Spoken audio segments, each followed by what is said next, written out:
അതുപോലെ തന്നെ വളരെ പ്രധാനപ്പെട്ട ഭൂമാഫിയയുടെ ഒരു കയ്യേറ്റവുമായി ബന്ധപ്പെട്ട് ഒരു കൃത്യമായൊരു വാർത്തയാണ് നമുക്കിനി പങ്കുവെക്കാനുള്ളത്. പത്മനാഭസ്വാമി ക്ഷേത്രത്തിന് മുന്നിൽ നിന്ന് അവിടുത്തെ മൂലബിംബത്തിന്റെ അറ്റകുറ്റപ്പണി പറഞ്ഞ വിനീഷ് പറന്നെത്തിയിരിക്കുന്നത് കഠിനംകുളത്ത്. യെസ്, വളരെ കഠിനമായിട്ടുള്ളൊരു ഭൂമാഫിയ കയ്യേറ്റമാണ് ഇവിടെ നടക്കുന്നത്. തിരുവനന്തപുരം കഠിനംകുളത്ത് ഭൂമാഫിയുടെ കായൽ കയ്യേറ്റത്തിൽ നോക്കുകുത്തിയായി സംസ്ഥാന സർക്കാർ. രാത്രികാലങ്ങളിലാണ് കായൽ മണ്ണിട്ട് നികത്തുന്നത്. ഏക്കർ കണക്കിന് കായൽ ഭൂമാഫിയ മണ്ണിട്ട് നികത്തിയിട്ടും നടപടിയെടുക്കാതെ നോക്കി നിൽക്കുകയാണ് അധികൃതർ. നടപടി പേരിന് മാത്രമാണെന്ന് നാട്ടുകാരുടെ വലിയ രീതിയിലുള്ള വിമർശനമുണ്ട്. വിവരങ്ങളുമായി ബിനീഷ് ചേരുകയാണ്. ബിനീഷ്, ആ സ്ഥലത്തുണ്ട് എന്നാണ് ഞങ്ങൾ മനസ്സിലാക്കുന്നത്. ഇപ്പോഴത്തെ ഒരു സാഹചര്യം എന്താണ് അവിടെ?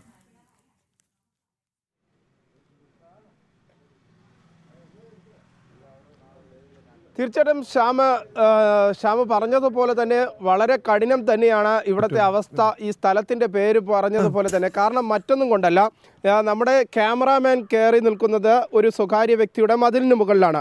ആ മതിലിന് മുകളിൽ നിന്ന് മാത്രമേ അവിടെയുള്ള ദൃശ്യങ്ങൾ കാണാൻ സാധിക്കുകയുള്ളൂ. എനിക്ക് പുറകിലായി കുറേ നാട്ടുകാരുമുണ്ട്. ഇവർക്കൊക്കെ അവിടെയുള്ള ദൃശ്യങ്ങൾ ഇപ്പോൾ അത് കാണാൻ സാധിക്കാത്ത സാഹചര്യമാണ്. മറ്റൊന്നും കൊണ്ടല്ല, ഇവിടെ പൂർണ്ണമായും രണ്ടാൾ പൊക്കത്തിൽ മതിൽ കെട്ടി നിർത്തിയിരിക്കുന്നു. അതിനുശേഷം വളരെ സുഗമമായി ആരും കാണാതെ രാത്രിയുടെ മറവിൽ പൂർണ്ണമായും കയ്യേറ്റമാണ്. കയ്യേറ്റം എന്ന് പറയുന്ന ഒരു സാധാരണ കയ്യേറ്റമല്ല. 1-2 സെൻറ്റ് ഭൂമി കയ്യേറി സർക്കാർ ഭൂമി കയ്യേറുന്നത് കണക്കല്ല കാര്യങ്ങൾ നടക്കുന്നത്. കാരണം നമ്മളുടെ ആകാശ ദൃശ്യങ്ങൾ നമുക്ക് പ്രേക്ഷകർക്ക് കാണാൻ സാധിക്കും. ആ ആകാശ ദൃശ്യങ്ങൾ കാണുമ്പോൾ നമുക്ക് മനസ്സിലാക്കാൻ സാധിക്കും, ഏക്കർ കണക്കിന് ഭൂമി, സർക്കാർ ഭൂമി കായൽ മണ്ണിട്ട് നികത്തുകയാണ് സുഗമമായി. അത് സർക്കാർ സംവിധാനങ്ങളുടെ ഒത്താശയോട് കൂടി എന്ന കാര്യത്തിൽ സംശയമില്ല. ഇത്രയും ഏക്കർ ഭൂമി കൈയിട്ട് നിരത്തി മണ്ണിട്ട് ഇത്തരത്തിൽ നികത്തുന്ന സമയത്ത് പോലും ഇവിടെയുള്ള നാട്ടുകാരൊക്കെ, എനിക്ക് പുറകിലായി നിരവധി പേർ ഇപ്പോൾ ഇവിടെ എത്തിയിട്ടുണ്ട്. അവരൊക്കെ പറയുന്നത് പല ഘട്ടങ്ങളിൽ പല പ്രാവശ്യം പോലീസിന് മുന്നിലും റവന്യൂ അധികാരികൾക്ക് മുന്നിലും പഞ്ചായത്തിന് മുന്നിലൊക്കെ പരാതി നൽകി. ആ പരാതിയൊക്കെ നൽകിയിട്ടും ഒരു നടപടിയും ഉണ്ടായിട്ടില്ല എന്നതാണ് പ്രധാനപ്പെട്ട കാര്യം. കഴിഞ്ഞ കുറേ നാളുകളായി ഇത്തരത്തിൽ നിരന്തരമായി മണ്ണിട്ട് നികത്തുകയാണ്. എനിക്കിപ്പോൾ മനസ്സിലാക്കാൻ സാധിക്കുന്നത്, കഴിഞ്ഞ ദിവസം പോലും ഇവിടെ ഇതിന് സമാനമായ രീതിയിൽ ഭൂമാഫിയയുടെ നേതൃത്വത്തിൽ മണ്ണിട്ട് നികത്തുന്ന നടപടി നടന്നു എന്ന് തന്നെയാണ്. കാരണം മറ്റൊന്നും കൊണ്ടല്ല, വലിയൊരു ഗേറ്റ്, ആ ഗേറ്റ് സ്ഥാപിച്ചുകൊണ്ട് ഒരുപക്ഷെ ഒരു വലിയ ലോറിക്ക് കയറിപ്പോകാൻ സാധ്യമായ രീതിയിൽ ഗേറ്റ് സ്ഥാപിക്കുന്നു. അതിനുശേഷം രണ്ടാൾ പൊക്കത്തിൽ, ഞാൻ നേരത്തെ സൂചിപ്പിച്ചു, നമ്മുടെ ക്യാമറാമാൻ നിൽക്കുന്നത് രണ്ടാൾ പൊക്കത്തിലുള്ള മതിലിൻ്റെ പുറത്താണ്. കാരണം അകത്തുള്ള ദൃശ്യങ്ങളും നമുക്ക് കാണേണ്ടിയിരിക്കുന്നു. അകത്തുള്ള ദൃശ്യങ്ങൾ കൂടി പോകുന്ന സമയത്ത് നമുക്ക് മനസ്സിലാകും. ആ ദൃശ്യങ്ങൾ കാണുമ്പോൾ ഒരു മൈതാനം കടക്കുന്നതിന് സമാനമായാണ് ആ സ്ഥലങ്ങൾ കാണുന്നത്. പക്ഷേ ഒരു കുറച്ച് നാൾ മുമ്പ് വരെ ഇതൊരു മൈതാനമായിരുന്നില്ല, ഇതൊരു കായലായിരുന്നു എന്നതാണ് പ്രധാനപ്പെട്ട കാര്യം. അത് തന്നെയാണ് ആ ദൃശ്യങ്ങൾ കാണുമ്പോൾ നമുക്ക് മനസ്സിലാക്കാൻ സാധിക്കുന്നു. ആ കായൽ പൂർണ്ണമായും കയ്യേറിയിരിക്കുന്നു. നാട്ടുകാരുടെ പ്രതിഷേധമുണ്ടാകുന്നു. ആ നാട്ടുകാരെ പ്രതിഷേധമുണ്ടാകുമ്പോൾ സമയത്ത് ആ ഭൂമാഫിയയുടെ നേതൃത്വത്തിൽ നാട്ടുകാർക്ക് നേരെ സംഘർഷമുണ്ടാകുന്ന സാഹചര്യം ഉണ്ടാകുന്നു. സംഘർഷം അഴിച്ചുവിടുന്നു. അപ്പോൾ പോലീസ് വരുന്നു. പോലീസ് കാര്യങ്ങൾ ഇടപെട്ടതിന് ശേഷം വീണ്ടും സുഗമമായി മണ്ണിട്ട് നികത്താനുള്ള നടപടി അത് സുഗമമായി തന്നെ നടക്കുകയാണ്. ഇനി നാട്ടുകാർക്കാണ് ഇവിടെ പറയാനുള്ളത്. കഴിഞ്ഞ കുറേ കാലമായി ഇതിനെതിരെ നിങ്ങൾ പ്രതിരോധം തീർക്കാൻ ശ്രമിക്കുകയാണ്. പക്ഷേ എന്തുകൊണ്ടാണ് നടപടിയിലേക്ക് പോകാത്തത്? അവന് സ്വാധീനമുള്ളതുകൊണ്ടാണ്. അവന് രാഷ്ട്രീയപരമായിട്ടും പോലീസുപരമായിട്ടും വളരെ സ്വാധീനമുള്ള ആളാണ്. അപ്പോൾ അവിടെയെല്ലാം പൈസ കൊടുത്ത് എല്ലാവരും ഒതുക്കും. ഇവിടെ പോലീസ് വന്നിട്ട് ഞങ്ങളിവിടെ ഒരുക്ക ബ്ലോക്ക് ചെയ്താണ് ഈ ഇവിടെ നിന്ന് JCB ഇറങ്ങാതിരിക്കാനായിട്ട്. JCB ഞങ്ങളിവിടെ ഈ ഗേറ്റ് ബ്ലോക്ക് ചെയ്തപ്പോൾ പോലീസിൻ്റെ നേതൃത്വത്തിലാണ് അന്ന് ആ വണ്ടി വിട്ടുകൊടുത്തത്. അതിൻ്റെ വിഷ്വൽ നമ്മളടുത്തുണ്ട് ഇപ്പോഴും. ഇതെല്ലാം ഞങ്ങളടുത്തുള്ളതാണ്. പിന്നെ ഈ നാട്ടുകാർക്കെല്ലാം അറിയാം. ഇതെല്ലാം ഇവിടെ ഉള്ളവരാണ്, പുറത്തുനിന്ന് വന്നവരാരുമല്ല. ഞങ്ങൾ മുമ്പ് ഇവിടെ വന്നിട്ട് മീൻ പിടിക്കും, കായലിൽ കക്ക വരുന്ന ആൾക്കാരൊക്കെ ഉണ്ട്. അതാണ് ആ കായലാണ് നികത്തിയിട്ടേക്കുന്നത്. തീർച്ചയായിട്ടും അദ്ദേഹം പറഞ്ഞതുപോലെ തന്നെ കായൽ പൂർണ്ണമായും കയ്യേറിയിരിക്കുന്നു. ഇവിടെ കായൽ കയ്യേറ്റം നടക്കുന്നത് ഇത്തരത്തിലാണ്. കാരണം ഈ കായലിനോട് ചേർന്ന് സ്വകാര്യ വ്യക്തികളുടെ ഭൂമികളുണ്ട്. ആ സ്വകാര്യ വ്യക്തികളുടെ ഭൂമികളിൽ പകൽ സമയത്ത് മണ്ണ് കൊണ്ട്, അല്ലെങ്കിൽ പകലും രാത്രിയുമായി മറ്റു സ്ഥലങ്ങളിൽ നിന്ന് മണ്ണിടിച്ചുകൊണ്ട് ഇവിടെ കൊണ്ടിടുന്നു. അതിനുശേഷം രാത്രിയോടുകൂടി മറ്റു JCBയും സംവിധാനങ്ങളും വന്നതിന് ശേഷം ഈ കായലിനുള്ളിലേക്ക് ഈ മണ്ണ് തള്ളിയിടുന്നു. അങ്ങനെ കായൽ ഭാഗം പൂർണ്ണമായും കയ്യേറുന്ന ഒരു സാഹചര്യമാണ് നിലനിൽക്കുന്നത്. നിങ്ങളും ഇവിടെയുള്ള നാട്ടുകാരാണ്. ഈ കായലിനുള്ളിൽ ഉപജീവന മാർഗം നടത്തിക്കൊണ്ടിരുന്നവരാണ് അല്ലേ? പ്രത്യേകിച്ച് കക്ക വരുന്നതടക്കമുള്ള. ഞാൻ അങ്ങനല്ല, ഞാൻ ഇവിടുത്തെ പുള്ളിക്കാരൻ്റെ ജോലിക്കാരനായിരുന്നു, നേരത്തെ ആണ്. വർഷങ്ങളോളം ഞാൻ ഇവിടെ ജീവനക്കാരനാണ്, ഇല്ലെന്ന് ഞാൻ പറയില്ല. പുള്ളിക്കാരൻ്റെ എൻ്റെ കുടുംബവും കാര്യങ്ങളൊക്കെ അവിടെയാണ്. അപ്പോൾ ഈ പള്ളിയിൽ എന്തായാലും അവിടെ ഒരു ക്യാമറ ഉണ്ട്. അപ്പോൾ എന്തായാലും അവർക്ക് ക്യാമറയിൽ കാണാം ഇവിടെ വണ്ടി വന്നത്, മണ്ണടിക്കണം കാര്യങ്ങളെല്ലാം അവർക്കറിയാം. കാര്യം പുള്ളിക്കാരനെ എനിക്ക് യാതൊരു വിരോധവും ഇല്ല. നേരത്തെ ഇതിന്റെ ഈ ഭൂമിയുടെ അവസ്ഥ എന്തായിരുന്നു? അത് ഭൂമി എന്ന് പറയുന്നത് കായലാണത്, ഫുള്ള് കായലാണ്. കാര്യം കൊച്ചുനാളിലെ ഞാൻ ഇവിടെ കിടന്ന് വളർന്ന ഒരു വ്യക്തിയാണ്. കാര്യം ഇവിടെ തൊണ്ടടിയും കാര്യങ്ങളാണ്. കാര്യം ഇങ്ങനെ ഒരു കായൽ നിവർത്തിയ കാര്യം നമുക്കറിയില്ല. അതാണ് ഞാൻ നേരത്തെ സൂചിപ്പിച്ചത്, ശ്യാമയെ നേരത്തെ ഞാൻ സൂചിപ്പിച്ചത് അത്തരത്തിലാണ്. കാരണം മറ്റൊന്നും കൊണ്ടല്ല, ജനങ്ങൾക്ക് കാണാൻ സാധിക്കില്ല, ഇവിടെയുള്ള നാട്ടുകാർക്ക് കാണാൻ സാധിക്കില്ല. രണ്ടാൾ പൊക്കത്തിൽ മതിൽ വരുന്നു, ആ മതിലിനുള്ളിൽ എന്താണ് നടക്കുന്നത് എന്ന് അറിയാൻ സാധിക്കില്ല. കാരണം ഏകദേശം ഞാനിപ്പോൾ നിൽക്കുന്ന ഈ പ്രദേശം പൂർണ്ണമായും ഈ കായലിൻ്റെ ഒരു ഭാഗം പൂർണ്ണമായും മണ്ണിട്ട് നികത്തിയിരിക്കുകയാണ്. മണ്ണിട്ട് നികത്താനായി ആദ്യം അവർ ഉപയോഗിച്ച വഴിയെന്ന് പറയുന്നത് ഈ വഴിയുടെ സൈഡിലുള്ള റോഡ് പൂർണ്ണമായും അടയ്ക്കുന്നു.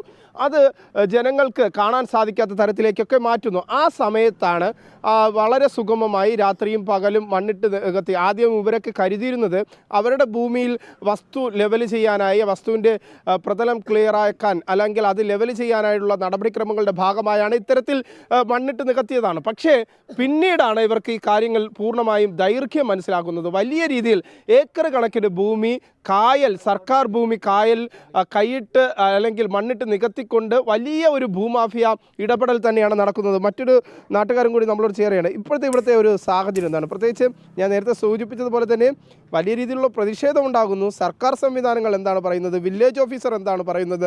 പോലീസ് എന്താണ് പറയുന്നത്? ഇത് 10 മീറ്റർ കഴിഞ്ഞ് കഴിഞ്ഞാൽ മൊത്തം കായലാണ്. ഇത് 2-3 ഏക്കറോളം കായൽ നിവർത്തിയിരിക്കുകയാണ്. ഇപ്പോൾ നമ്മൾ ഇവിടെ നിന്ന് തൊണ്ട് കൊണ്ടിട്ട് വള്ളത്തിൽ കയറ്റിക്കൊണ്ട് പോകുന്നതാണ്. അപ്പോൾ എത്രയെങ്കിലും വർഷം ജോലി ചെയ്തതാണ്. ഇപ്പം വന്ന് നോക്കുമ്പോൾ ഇതിൻ്റെ മതിലിൻ്റെ മണ്ടി കയറി നിന്ന് നമ്മൾ നോക്കിയപ്പോൾ അന്തം വിട്ടുപോയി. അതായത് മൊത്തം കായലുകളും നോക്കി കളഞ്ഞു. ഇത് രാത്രിയാണ് മണ്ണടിക്കുന്നത്. 12 മണി കഴിയുമ്പോഴാണ് 10-25 വലിയ കണ്ടെയ്നർ ഒന്ന് ടാർസ് വന്ന് 2 ഗേറ്റിൻ്റെയും അകത്തൂടെ കയറ്റിക്കൊണ്ട് പോകുന്നത്. ഇതാണ് സംഭവം. ഇപ്പോൾ നോക്കിയിരിക്കുകയാണ്, മൊത്തം നോക്കിയിരിക്കുകയാണ്. നിലവിൽ ഇവിടെ ഈ ഒരു സ്ഥലത്ത് നമുക്ക് മനസ്സിലാക്കാൻ സാധിച്ചത്, ഈ ഒരു സ്ഥലത്ത് ഒരു വ്യക്തിയല്ല, അങ്ങനെ എല്ലാവരും നിരന്തരമായി പല ഭാഗങ്ങളിലും ഇങ്ങനെ കായൽ കയ്യേറ്റം നടക്കുന്നു. കയ്യേറ മേഖലയും മൊത്തം അതേ തന്നെ ഇവിടെ ഇതുണ്ട്, റിസോർട്ട് മൊത്തം 2 കായൽ നോക്കിയിട്ടുണ്ട്. അവരും നോക്കിയിരിക്കുകയാണ്. 2 കായലും അവിടെ നോക്കിയിട്ടുണ്ട്. അവിടെയൊക്കെ എന്താ പറയാനുള്ള വിഷമമാണ്. ഞാൻ ഒരു മത്സ്യത്തൊഴിലാളിയുടെ മോനാണ്. എൻ്റെ അച്ഛൻ മീൻ പിടിച്ചാണ് എന്നെ വളർത്തിയത്. ഇവിടെ ചെയ്യുന്ന തമ്മാടിത്തനമാണ്. ഞങ്ങളിറങ്ങി ഒരു പെണ്ണച്ചല്ലെങ്കിൽ ഞങ്ങൾ പിടിച്ച് തിന്ന സ്ഥലമാണ്. ഇന്ന് ഈ മേഖലയിൽ ഞങ്ങൾക്ക് അങ്ങോട്ട് ഇങ്ങോട്ട് തിരിയാൻ വയ്യ. ഇത് മുതലപ്പൊഴി എന്ന പെരുമാറ പൊഴിയാണ്. മുതലപ്പൊഴി കേരളത്തിലെ ഏറ്റവും വലിയ പൊഴിയാണ്. ഈ മേഖല ചെയ്യുന്ന തെമ്മാടിത്തനോട് ഈ കാണിക്കുന്നത്. ഈ കായലിൻ്റെ 2 ഭാഗവും ഇങ്ങനെ കയ്യേറി, രണ്ട് ഭാഗം കയ്യേറിയിട്ടുണ്ട്. ഇത് രാമമുരളിയുടെ വസ്തു. അവർ ഇത് വെട്ടെന്നാണ് പറയണത്. ഇതിനകത്തും ഇത് സംശയതയിലപ്പോഴേതും അപ്പുറത്തെ സൊസൈറ്റി മേഖലയും കയർ സൊസൈറ്റി മേഖലയാണ്. ഇവിടെ കയർ സൊസൈറ്റി മേഖലയായിരുന്നു. ഇന്നെല്ലാം അച്ചടക്കി പിടിച്ചു വച്ചിരിക്കുകയാണ്, കൈയടക്കി വെച്ചിരിക്കുകയാണ്. ഓക്കെ, ചേട്ടൻ്റെ ആവേശം വളരെ ശക്തമാണ്. പക്ഷേ നിങ്ങളെ വികാരം ഞങ്ങൾക്ക് മനസ്സിലാകുന്നുണ്ട്. പക്ഷേ നിങ്ങൾ ചെയ്യേണ്ടത് സർക്കാരിലേക്ക് പരാതികൾ നൽകിയപ്പോൾ എന്താണ് നടപടിയായിട്ട് വന്നത്? സർക്കാരിൻ്റെ പരാതികളെല്ലാം ശരിക്കും കൊടുത്തു. ഇവിടെ പോലീസ് വന്നു, അടിയായി, പോലീസ് നോക്കിക്കൊണ്ടുവന്ന് പ്രശ്നങ്ങളായി. ഉടനെ ഇത് ഇത്രയും ഭാഗങ്ങൾ നികത്തിയെടുത്ത് ഈ നിസാം എന്ന് പറഞ്ഞ ആളാണ് ഇത് നികത്തിയിട്ട്, നിസാം എന്ന് പറഞ്ഞ ടീമാണ്. അപ്പോൾ ഇവിടെ വന്ന പ്രശ്നങ്ങളായി. ഇവിടെ വണ്ടി കൊണ്ട് ഇവിടെ ക്യാൻ്റെ ഇടയിട്ടെന്ന് പറഞ്ഞാണ് പ്രശ്നങ്ങളുണ്ടായി ആദ്യം. പിന്നീടാണ് പോലീസ് വന്നത്. പിന്നെയാണ് നമ്മൾ അറിയുന്നത് ഇവിടെ ഇതേപോലെ മണ്ണടിച്ചിട്ട് ഫില്ലാണ് വണ്ടി വലിയ കണ്ടെയ്നറുകളൊക്കെ വന്ന് രാത്രി ഒന്ന് അടിച്ചിട്ട് നിവർത്തിക്കൊണ്ടിരിക്കുന്നത്. ഇവരാണ് എല്ലാം കൈയടക്കി. പണ്ട് കയടിയപ്പായിരുന്നു ഇവിടെ. അവൻ്റെ തൊണ്ട് കൊണ്ടിട്ട് അവൻ്റെ പാപ്പായി കയടിയപ്പായിരുന്നു. അപ്പോൾ ഇവിടെ തൊണ്ടിൻ്റെ വെട്ടായിരുന്നു, ചവറിട്ട് നിവർത്തി. അപ്പോൾ കുറച്ച് വെട്ടൂടെ ഉണ്ടായിരുന്നു. അത് കംപ്ലീറ്റ് ഘട്ടം ഘട്ടമായിട്ട് നിവർത്തി. അതിൻ്റെ പിന്നെ കണ്ണംകുളം പഞ്ചായത്തിൻ്റെ വില്ലേജിൻ്റെ അതും കൂടെ അടിച്ച് നിവർത്തിയിരിക്കുകയാണ്. ഇപ്പോൾ ഇവിടെ കുറച്ച് ഭാഗമുണ്ട് ഇവർക്ക്. അതിൻ്റെ അപ്പുറത്ത് ഇതിൽ റെക്കോർഡില്ലാത്തത് ആ കായലും കൂടെ നിവർത്തിയിരിക്കുകയാണ്. തീർച്ചയായിട്ടും നാട്ടുകാർ പറയുന്നത് പോലെ അവരുടെ ഒരു കാഠിന്യം നമുക്ക് അവരുടെ വാക്കുകളിൽ നിന്ന് തന്നെ മനസ്സിലാക്കാൻ സാധിക്കും. കാരണം മറ്റൊന്നും കൊണ്ടല്ല, ഒരു കാലഘട്ടത്തിൽ തൊണ്ടിൻ്റെ കയർ മേഖലയായിരുന്നു. ആ കയർ മേഖല മാറി അവർ ഉപജീവന മാർഗമായി കക്ക വാരിയിരുന്ന സ്ഥലം, ആ സ്ഥലത്ത് പിന്നെ ഉപജീവനത്തിനായി മത്സ്യം പിടിക്കുന്ന സ്ഥലം. ഇവിടെ ഈ ഒരു ഭാഗമാണ് പൂർണ്ണമായും കായൽ നികത്തിക്കൊണ്ട് കയ്യേറിക്കൊണ്ട് വലിയ ഭൂമാഫിയകൾ അടങ്ങി വാഴുന്ന സ്ഥലമായി ഇപ്പോൾ ഈ സ്ഥലം മാറിയിരിക്കുന്നു എന്ന കാര്യത്തിൽ സംശയമില്ല. ഒരു വ്യക്തിയല്ല, പല വ്യക്തികൾ സമാനമായ രീതിയിൽ സ്വന്തം ഈ കായലും ഒപ്പം തന്നെ റോഡുമായി ചേരുന്ന സ്ഥലത്തിൻ്റെ ആദ്യഘട്ടം ജനങ്ങൾക്ക് കാണാതിരിക്കാനായിട്ട് വലിയ രീതിയിലുള്ള മതിലുകൾ സ്ഥാപിക്കുന്നു. ആ മതിലിനുള്ളിൽ മണ്ണ് കൊണ്ടടിച്ച് കായലോരം പൂർണ്ണമായും കയ്യേറി ഏക്കർ കണക്കിന് വസ്തുവാണ് ഇവിടെ നഷ്ടമായിരിക്കുന്നത്. സർക്കാർ സംവിധാനങ്ങൾ നിരന്തരം ഇവരുടെ പരാതിയുടെ അടിസ്ഥാനത്തിൽ റവന്യൂ ഉദ്യോഗസ്ഥർ, വില്ലേജ് ഓഫീസർ, പഞ്ചായത്ത് അധികൃതർക്ക് വരും. പേരിന് മാത്രം വന്നതിന് ശേഷം ഓരോ സ്റ്റോപ്പ് മെമ്മോ നോട്ടീസ് നൽകും. ആ സ്റ്റോപ്പ് മെമ്മോയുടെ നോട്ടീസ് 2 ദിവസം നിലനിൽക്കും. അതിനുശേഷം വീണ്ടും ഇതേ പരിപാടി അല്ലെങ്കിൽ ഇത്തരത്തിൽ തുടർച്ചയായി തന്നെ മണ്ണടിച്ച് നികത്തുന്ന സാഹചര്യമാണ് ഇവിടെ നിലനിൽക്കുന്നത് എന്നതാണ് നാട്ടുകാർ പ്രധാനമായി ഉയർത്തുന്ന ആക്ഷേപം. വിനീഷ്, ഇത് വിടരുത്, നാട്ടുകാർക്കൊപ്പം നിൽക്കുക. വിനീഷ്, ഇന്ന് രാവിലെ തന്നെ നാട്ടുകാരുടെ വികാരം ഒരുപക്ഷെ വളരെ വിദഗ്ധമായി, എത്ര വിദഗ്ധമായി ചെയ്തു കഴിഞ്ഞാലും അതൊക്കെ ഒരു നാൾ പുറത്തു വരുമെന്നുള്ളത് മറ്റൊരു കാര്യം. എങ്കിൽ പോലും രാത്രിയുടെ മറവിൽ മതിൽ കെട്ടിപ്പൊക്കി അതിൻ്റെ മറവിൽ മറ്റാരെ അറിയിക്കാതെ നാട്ടുകാരുടെ കണ്ണിൽ പൊടിയും കായലിൽ മണ്ണും നിറച്ച് നടത്തിക്കൊണ്ടിരുന്ന ഈ കയ്യേറ്റം പുറത്തു കൊണ്ടുവന്നിരിക്കുകയാണ് ജനം TV.